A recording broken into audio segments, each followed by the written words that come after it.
بسم اللہ الرحمن الرحیم۔ میرے نہایت ہی معزز سامعین، 3 پیغمبروں نے 3 کتابوں میں 3 باتیں بیان کی اور میں ان کو 3 منٹس میں بیان کروں گا۔ 3 اولو العزم پیغمبروں نے 3 کتابوں میں 3 بنیادی اور اہم باتیں بیان کی۔ وہ 3 یادگار جملے جن سے آپ کی زندگی بدل سکتی ہے۔ اس کا حوالہ قرآن مجید کی سورۃ نجم کھولیے، آیت نمبر 36 دیکھیے۔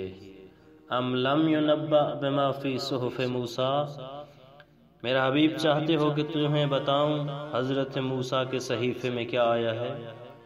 وَإِبْرَاهِيمَ الَّذِي وَفَّى، چاہتے ہو کہ تمہیں بتاؤں حضرت ابراہیم کے جو اپنے ہر عہد و پیمان سے وفا کرتے تھے، ان کی کتاب میں کیا آیا ہے؟ تیسرے، نبی خود رسول اکرم، کیونکہ قرآن میں آیا ہے۔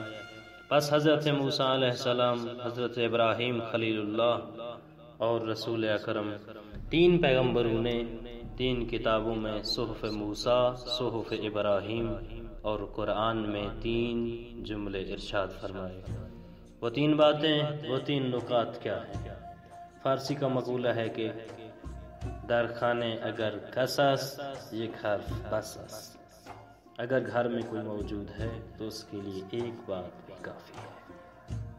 ان 3 باتوں کو اپنی زندگی میں لے آئیں، اپنے گھر میں لے آئیں، اپنے منصب میں لاگو کریں، جو جہاں بھی ہے اس کے لیے یہی 3 باتیں کافی ہیں۔ 3 پیغمبروں نے 3 کتابوں میں کیا ارشاد فرمایا؟ پہلا جملہ، اللہ تزر وازرۃ وزر اخری، روز قیامت اپنا جواب آپ دو، کوئی کسی دوسرے کا بوجھ نہیں اٹھائے گا۔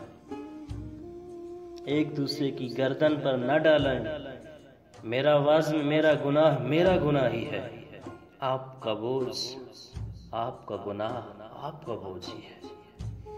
اللہ تزر وازرۃ وزر اخری، ایک جملہ۔ دوسرا جملہ، وَأَن لَيْسَ لِلْإِنسَانِ إِلَّا مَا سَعَىٰ، ہر کسی کی قیمت، اس کا اجر، اس کا مقام وہی ہے جس کی وہ کوشش اور تلاش کرتا ہے۔ تیسرا جملہ، وَأَنَّ سَعْيَهُ سَوْفَ يُرَىٰ، جو کام بھی کریں گے، جو کوشش بھی کریں گے، اس کو دیکھیں گے۔ اچھا کام ہو تو دیکھ لیں گے، برا کام ہو تو دیکھ لیں گے۔ ان جہان کوہ است فعل ما ندا، سوئی مایا نداہا صدا، یہ جہان پہاڑ کی مانند ہے، پہاڑ میں جو بھی آپ آواز لگائیں گے وہی واپس پلٹے گی۔ گالی دیں گے تو گالی واپس پلٹے گی، اگر ذکر خدا کریں گے تو ذکر خدا واپس آئے گا۔ بس ان سعیہ سوف یرا، جو کام بھی کریں گے اس دنیا میں وہ آپ دیکھ لیں۔ قرآن کے یہ 3 اصلی پیغام جو 3 کتابوں میں